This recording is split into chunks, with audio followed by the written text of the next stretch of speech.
आपने खुद आंखों से देखा है, इसीलिए थोड़ी देर हो गई, थोड़ी नहीं एक आधा घंटा देर हुआ, इसीलिए मुझे वक्त पे आपके सामने हाजिर होने का समय नहीं आया, तो इसलिए फिर एक बार मैं आपसे माफ़ी मांग के अपने शब्दों को आगे बढ़ाऊंगा।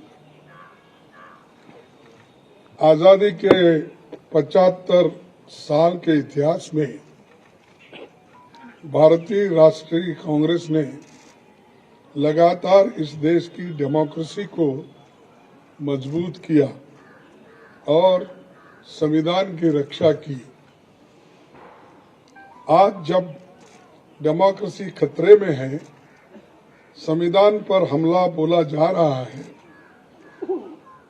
और हर इंस्टीट्यूशन को तोड़ा जा रहा है, तो कांग्रेस पार्टी ने राष्ट्रीय स्तर पर ऑर्गेनाइजेशनल इलेक्शंस करवाकर देश की डेमोक्रेसी को मजबूत करने का एग्जाम्पल पेश किया है। कांग्रेस प्रेसिडेंट के चुनाव के सफल आयोजन के लिए मैं पार्टी के सभी डेलीगेट्स, सीनियर लीडर्स, वर्कर्स और जो कोई भी इस कार्यक्रम से जुड़े हैं, उन सबको मैं धन्यवाद करता हूं। आप सबने डेमोक्रेटिक प्रोसेस में हिस्सा लेकर कांग्रेस को मजबूत किया है। मेरे साथी श्री शशि थरूर को भी शुभकामना देता हूं, क्योंकि ये चुनाव में हम एक प्रतिनिधि के रूप में हम और वो खड़े थे, लेकिन चुनाव बहुत अच्छा चला और वो भी मुझे आकर मिले। एक दूसरे से हम मिलकर अपना जो आगे पार्टी को बढ़ाने का भी जो कुछ कोऑपरेशन मैंने भी पूछा और उन्होंने भी हंसते हुए, ये तो एक डेमोक्रेटिक प्रोसेस है, हमको मिल के काम करना है, ये कहा, तो इसलिए मुझे बड़ी खुशी होती है। उनको भी मैं धन्यवाद देता हूँ।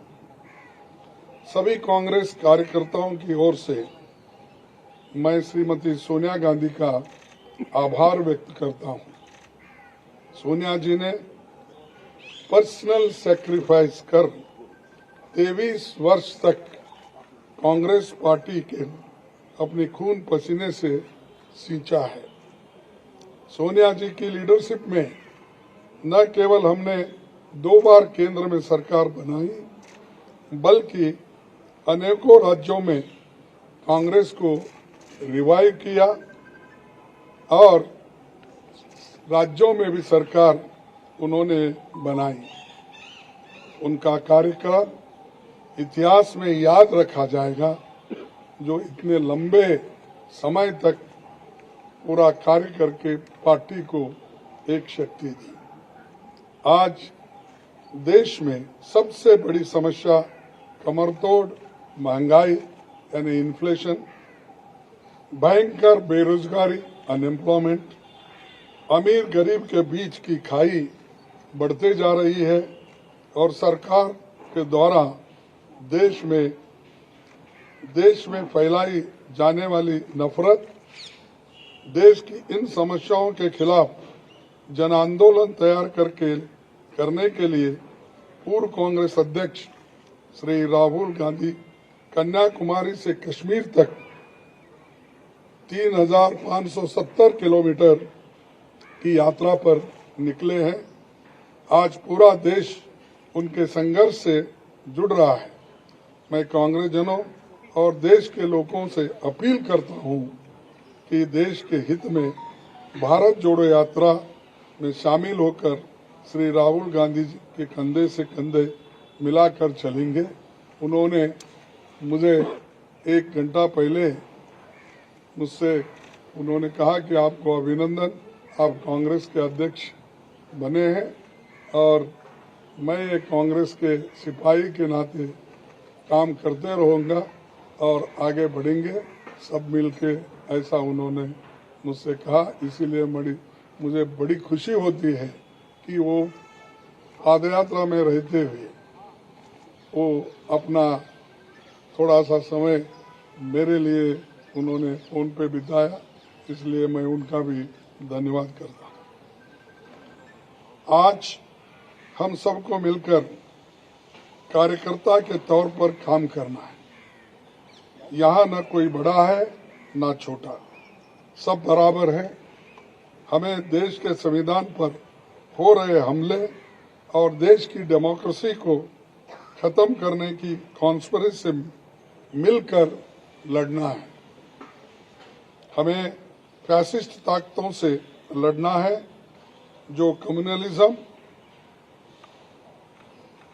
का चोला ओढ़कर डेमोक्रेटिक इंस्टीट्यूशन पर अटैक कर रहे हैं। हम संगठन को भी मजबूत करेंगे और इन चुनौतियों से भी लड़ेंगे।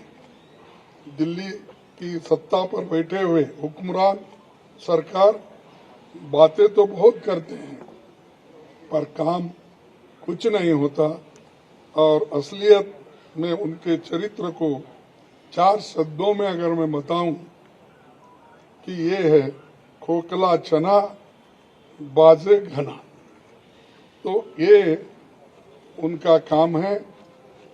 तो दोस्तों, हमारा मानना है कि देश एक तानाशाही की सनक की भेंट नहीं चढ़ाया जा सकता।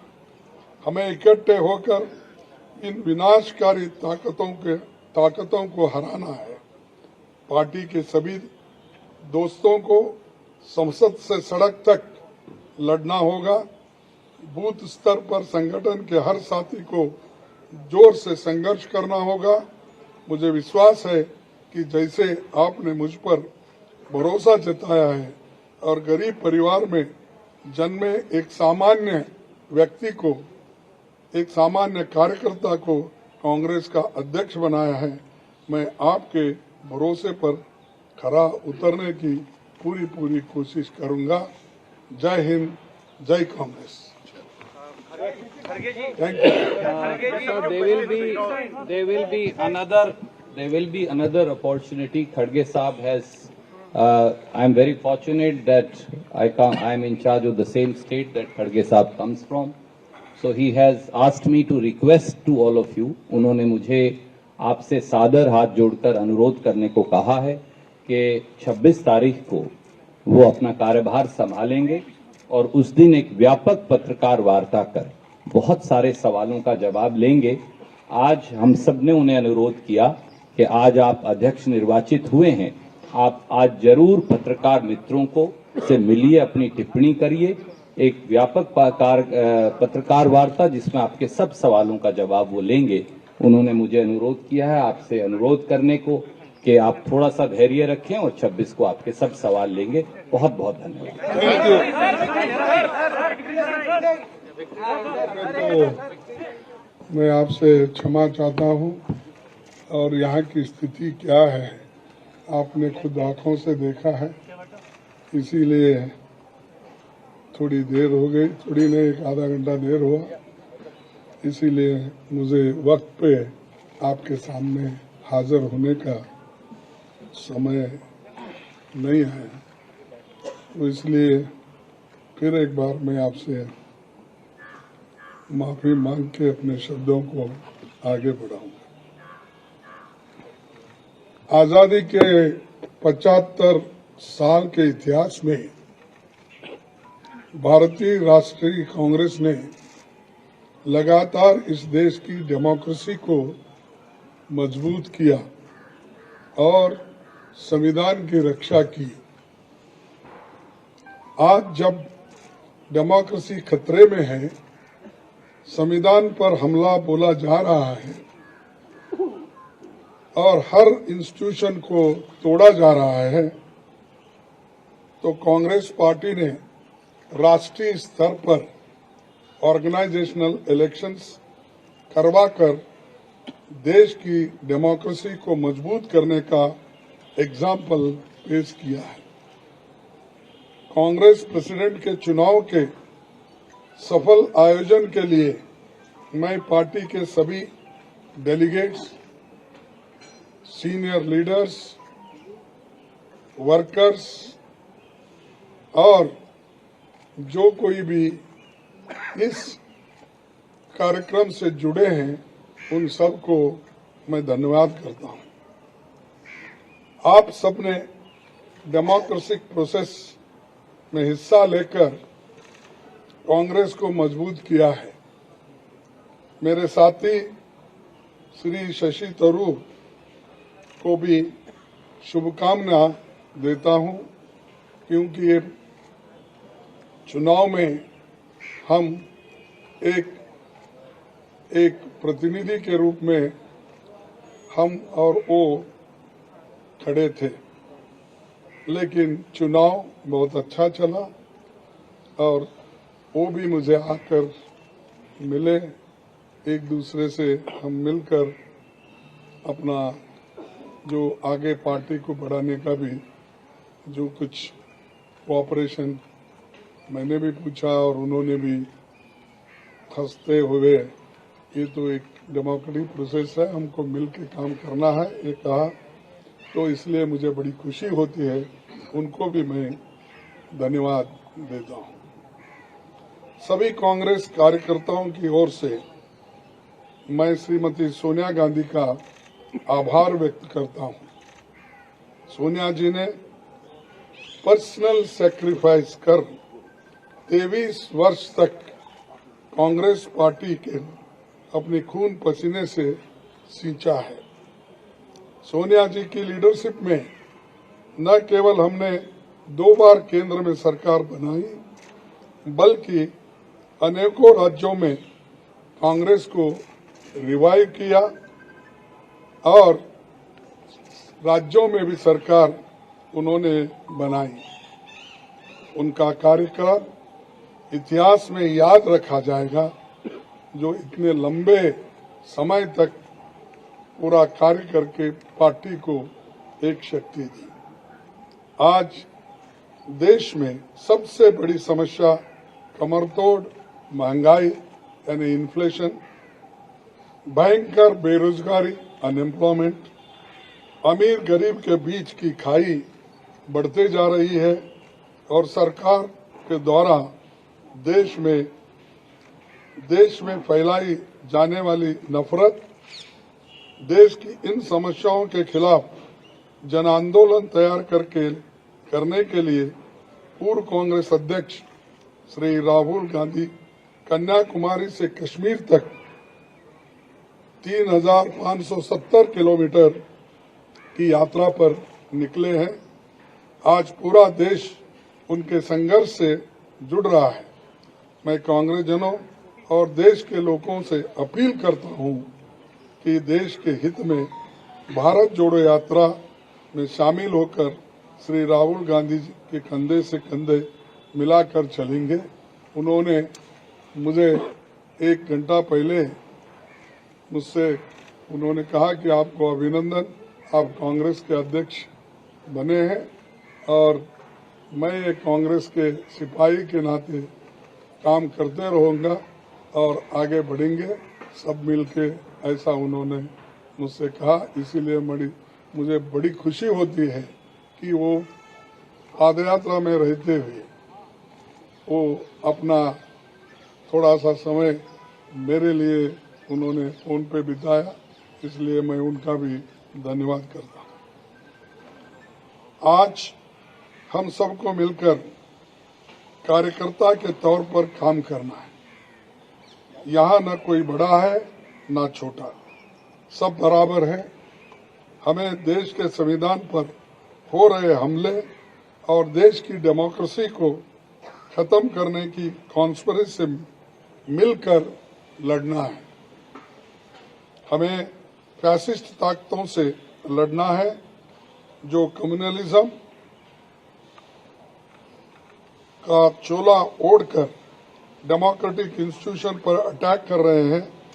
हम संगठन को भी मजबूत करेंगे और इन चुनौतियों से भी लड़ेंगे। दिल्ली की सत्ता पर बैठे हुए हुक्मरान सरकार बातें तो बहुत करते हैं पर काम कुछ नहीं होता और असलियत में उनके चरित्र को 4 शब्दों में अगर मैं बताऊं कि ये है खोखला चना बाजे घना, तो ये उनका काम है। तो दोस्तों, हमारा मानना है कि देश एक तानाशाही की सनक की भेंट नहीं चढ़ाया जा सकता। हमें इकट्ठे होकर इन विनाशकारी ताकतों को हराना है। पार्टी के सभी दोस्तों को संसद से सड़क तक लड़ना होगा। बूथ स्तर पर संगठन के हर साथी को जोर से संघर्ष करना होगा। मुझे विश्वास है कि जैसे आपने मुझ पर भरोसा जताया है और गरीब परिवार में जन्मे एक सामान्य व्यक्ति को, एक सामान्य कार्यकर्ता को कांग्रेस का अध्यक्ष बनाया है, मैं आपके भरोसे पर खरा उतरने की पूरी कोशिश करूंगा। जय हिंद, जय कांग्रेस। गाइडेंस से आगे बढ़ने का मौका मिलेगा। मैं ये भी कहूँगा आप लोगों से कि मैं बहुत आभारी हूँ कि इतने सारे कांग्रेस कार्यकर्ताओं ने मुझे समर्थन दिए, जिनमें से 1000 से ज़्यादा मतदान देने वाले हमारे डेलीगेट्स भी थे और बहुत सारे जो शायद वोट देने का हक नहीं था लेकिन कांग्रेस पार्टी की भलाई के लिए काम करने वाले मुझे हर प्रदेश में आके समर्थन दिए, मेरे साथ निकले और हर जगह में, जैसे आप आज भी देखते हैं, मेरे साथ रुक के मुझे जिस किस्म के मॉरल सपोर्ट दिए, मैं इसके लिए आभारी हूँ। मेरे ख्याल में हमारे कार्यकर्ता हैं हमारी पार्टी का असली गुरूर और मैं कहूँगा कि हमारे कार्यकर्ताओं के काम से ही पार्टी आगे बढ़ेगी और मैं खुश हूँ कि उनको इस विषय से इस चुनाव से उनको भी एक मौका मिला हमारे पार्टी के भविष्य के बारे में सोचने के लिए और उनके ही पसीने से, उनके ही काम से हमारे पार्टी का भविष्य बनने में एक बहुत बड़ा भूमिका लेना। मैं चाहता हूं कि पार्टी उनकी भी आवाज़ सुने। मैं चाहता हूं कि खड़गे साहब का विजय हम सब मान ले कि कांग्रेस पार्टी की जीत है। मैंने शुरुआत से ही कहा था, ये कोई व्यक्ति का विषय नहीं, मैं मेरे लिए कुछ नहीं चाहता। मैं सिर्फ चाहता हूं कि पार्टी मजबूत बने, क्योंकि भारतीय मजबूती के लिए एक कांग्रेस मजबूत होना बड़ी ज़रूरी है। तो इसी स्पिरिट में और इसी उद्देश्य से मैं लड़ा और जो भी इस लड़ाई में भाग लिए उनको मेरी बधाई और मेरे ऑल माय ग्रैटिट्यूड मैं बताना चाहता हूँ। मैं उससे अभी रुकूंगा क्योंकि अगर आप लोग को प्रश्न होंगे तो शायद उसके लिए जवाब दे दूंगा, लेकिन मेरे मन में ये बहुत अच्छा हुआ कांग्रेस पार्टी के लिए और यहाँ से हम आगे बढ़ के कांग्रेस को हमारे देश के आने वाले चुनावों में एक बहुत बड़ा असर पड़ेगा मेरे ख्याल में, क्योंकि हमारे कार्यकर्ता भी जाग गए हैं, सब लोग तैयार हैं बीजेपी के चुनौती को निपटने के लिए और मैं भी काफ़ी कॉन्फिडेंट हूँ कि हमारी पार्टी आप लोगों को हमारी कामयाबी दिखाई सकेंगे। देश का गुरूर शशि थरूर, देश का Kohinoor Shashi Tharoor. Mr. Tharoor, I have a question. Yeah. Mr. Tharoor, you got almost 1,072 votes. So many are saying, the political observers are saying that these votes reflects that there is a feeling of dissent within the Congress cadre, because Mr. Kharge was seen as a Gandhi family candidate and you were not seen as a Gandhi family candidate. So many are saying that Congress also 1,000 people in the Congress, among the Congress delegates, want change, and this is a vote for dissent. Like how? There's a difference between the two. I didn't pitch myself as the candidate of dissent. I pitched myself as a candidate of change. and change not in the ideology of the party or in the direction of the party, but rather in the manner in which we do our regular work. And I did feel that there was a need for opening up access to karyakartas in the party, creating more opportunities for discussion forums, implementing not only the declarations of the Udaipur Chintan Shivir, but further some of the additional ideas that I had published in the manifesto, which came to me largely from our own party workers who wanted to see these changes. And therefore, for me, I would stress that it is not so much about dissent, but how we can make a good party better. I believe we have the experienced leaders, the strong record in governance, and the convictions and values that are right for the country. But what I felt there was a problem with was that there was a sense of disconnect on the part of many of our workers, and that we needed to overcome that by giving them a greater sense of involvement. I hope the election itself has contributed to giving them some sense of involvement in the party. I believe that is the case. But I think beyond this, there's much more that needs to be done, and I hope Mr. Kharge, once he has had time to assume his role fully, will look seriously at how all party workers can contribute to effective governance in the party so that we can mount an effective challenge to the BJP in the elections ahead. Yeah. Mr. Tharoor, while you were campaigning as well, there were times when you raised that, sometimes it seemed like that Mr. Kharge was being felicitated by the PCC chiefs. Today also there was a letter which came out. Mr. Soos had also spoken about that, where you said that there were some discrepancies or some violations that your team had raised. Did it always feel to you that this was a one-sided, some are calling it a rigged election against you, you still fought the fight because you had to? Or are you absolutely satisfied with the way this entire election has been conducted? Look, first of all, I think the leak of that letter was unfortunate, and I said so immediately. It's certainly not something we would have done, and we are getting some very educated guesses as to where it came from, but that's neither here nor there right now. All I wanted to say is that throughout the election, Salman, as the campaign manager, was receiving information from the field, from our party workers, and wherever there were anything that he felt needed to be brought to the attention of the election authority, it was so done. This is not the first letter that was sent. It was the last letter, but it was not the first. And I will say that what Salman was doing was his duty in alerting the election authority to any violations that have been reported to us. They would then have to inquire and judge whether any action should be taken. I'm not aware that any action has resulted on any of these things, but the point is everybody has to play their role in this particular situation, that's all. We are conscious that the party has held no election for 22 years. And I don't think we can either say we are absolutely satisfied or that we have any reason to mistrust. I think the fact is that in an election of this nature, after such a long time, there are bound to be glitches, there are bound to be slip-ups, and they were. But the fact is that for us, we never doubted the good faith of the election authority or of the party leadership in wanting to have a free and fair opportunity for both candidates to contest. You're right, the leadership by and large stayed with Mr. Kharge. Again, that is not necessarily surprising. If you have a choice between change and continuity, and you are part of the continuity by your own rule, why would you want to change?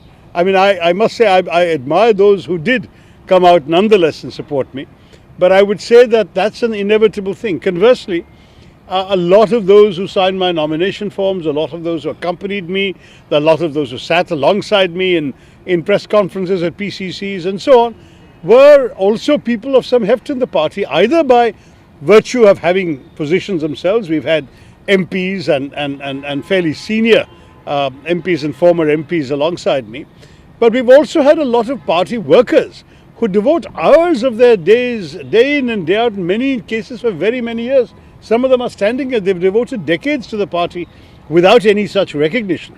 But they still feel that idealism, that desire to see the party succeed. And for me, sticking to the election was not just stubbornness or anything like that. It was also an acknowledgement of what I owed to all those who have taken so much of effort to promote my views and this desire for change in the party. So I have no regrets about any of this.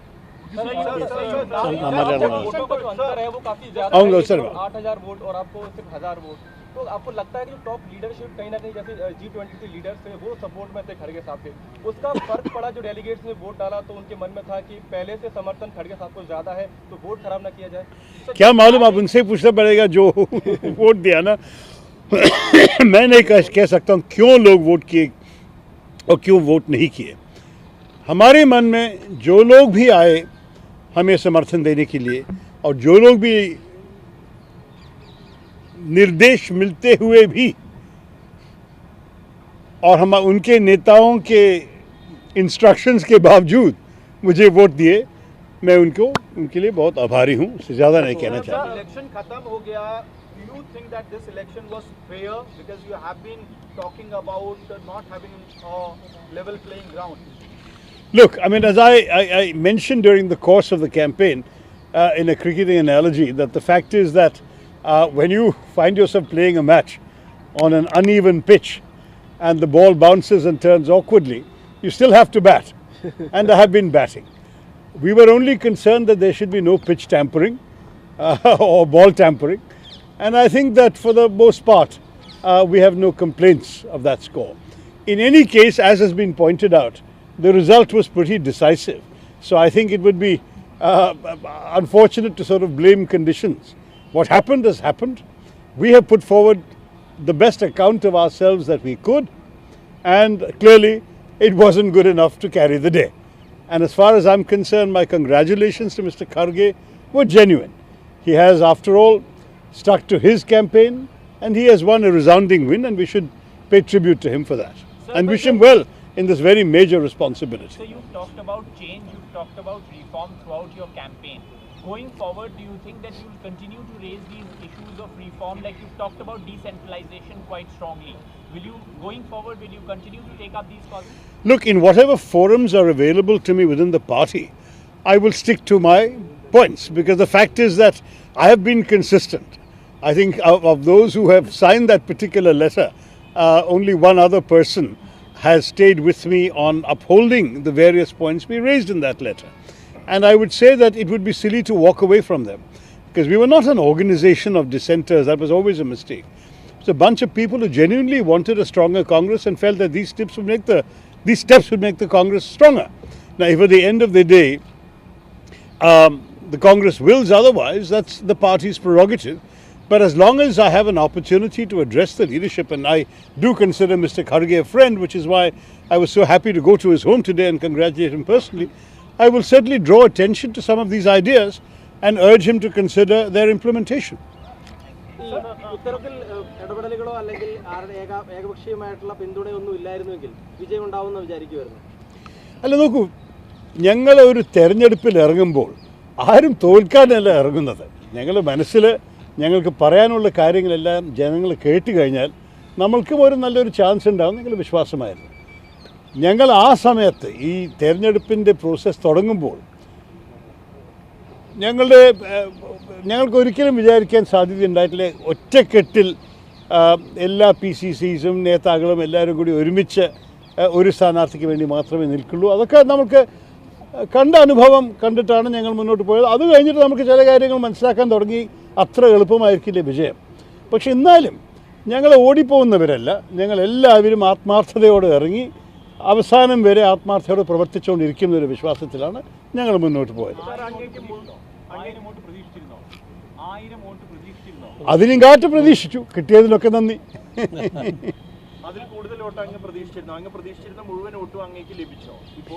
നോക്കൂ, ഞങ്ങൾക്ക് എന്തായാലും ഒരു scientific ആയിട്ട് എണ്ണാനുള്ള സാധ്യതയില്ല. പലവരും ഞങ്ങളോട് പറഞ്ഞു ഞങ്ങൾക്ക് തുറന്ന് പറയാൻ സാധിക്കില്ല, പക്ഷേ ഞങ്ങളുടെ വോട്ട് നിങ്ങൾ കാണുന്നു.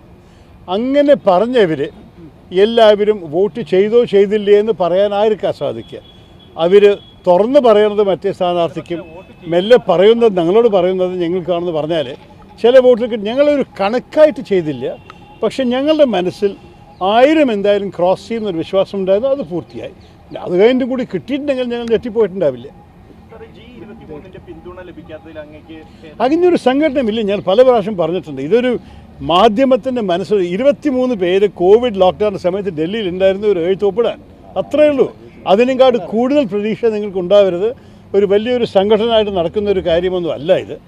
ഞങ്ങൾക്ക് ഒരു നല്ലൊരു കാര്യം നടത്താൻ വേണ്ടി, പാർട്ടിക്ക് നന്നാക്കാൻ വേണ്ടി ചില നേതാക്കൾ ഒരു എഴുത്തെഴുതി പലവരെയും വിളിച്ചിട്ട് പറഞ്ഞു ഇതാണ് ഞങ്ങൾ എഴുതാൻ ഉദ്ദേശിച്ചത്, നിങ്ങൾ ഒപ്പിടുമെന്ന്. അപ്പോൾ ശരി പറഞ്ഞാൽ ഞങ്ങൾ ഡൽഹിയിലുണ്ടായിരുന്നു, ഒപ്പിട്ടു. പലവരും അതിന് പിന്തുണ കൊടുത്തു. പക്ഷേ ഡൽഹിയിലുണ്ടായിരുന്നില്ല ഒപ്പിടാൻ. അത്രയേ ഉള്ളൂ. ഞങ്ങൾ ഈ 23 പേരെ ഒരേ സമയത്ത് ഒരു മുറിയിൽ ഞാൻ ഇതുവരെ കണ്ടിട്ടില്ല. അപ്പോൾ ഞാനൊരു സംഘടനയെ കാണുന്നില്ല. പക്ഷേ അങ്ങനെ വിശ്വസിച്ചവർ എൻ്റെ ഒപ്പം നിൽക്കാത്തതിന് അവരോടൊന്ന് ചോദിക്കണം എന്തുകൊണ്ട് അവർക്ക് തോന്നിയില്ല എന്ന്. കാരണം ഞാൻ ആ എഴുത്തിലുള്ള എല്ലാ പോയിൻറ്റും എൻ്റെ മാനിഫെസ്റ്റോ